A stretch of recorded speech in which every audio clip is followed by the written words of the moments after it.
First panel will be an introduction. Then, sorry for you, you'll have a kind of lecture given by Jean Dury. And then there is a second panel. But, of course, what is interesting for us is the discussion, the debate with all of you.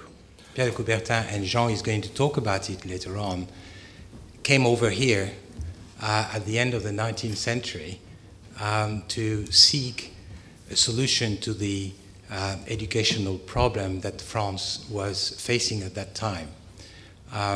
So England and Great Britain were the place where Pierre de Coubertin found his inspiration to create the Olympic Games. For me, the Olympics and Paralympics have been life-changing. So without Baron Pierre de Coubertin, my life would have been very different. I competed at 5 Paralympic Games.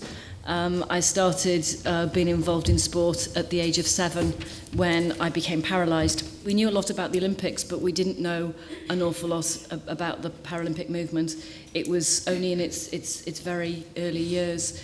But for me, it changed my life on so many different levels. What is possible to have inside the games such athletes which earn a lot of money? But the main question which was not asked was, these athletes have or not the Olympic spirit? And I think that to try to give an answer, we must have a definition of the Olympism. What is the Olympism? The IOC has chosen to have 3 names to characterize the Olympic spirit: the excellence, the friendships, and the respect.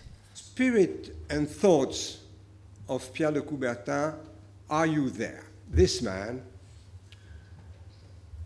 can really be seen as a visionary. His intuitions in words were, and will always say, meaningful, of a more constantly evolutive and renewed Olympism. Modern Olympism as I wished it to be, he said. That means very Olympic in the spirit and very modern in its shape.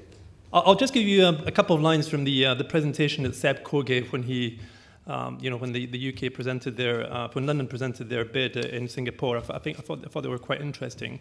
So here the way it goes.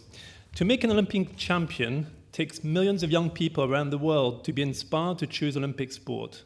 Today's challenge is tough. It's more complex. We can no longer take it for granted that young people will choose sport. Some may lack the facilities or the coaches and role models to teach them.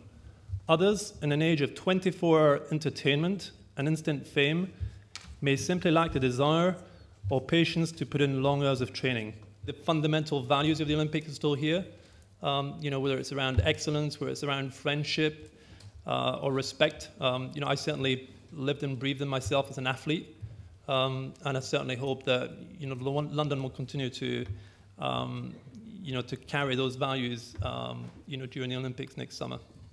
This is also the title of my book that is coming very shortly from Palgrave, and this is all my work, how Olympism has changed through the years. So the question is, what makes the Olympics, and of course the Paralympics as well, so special?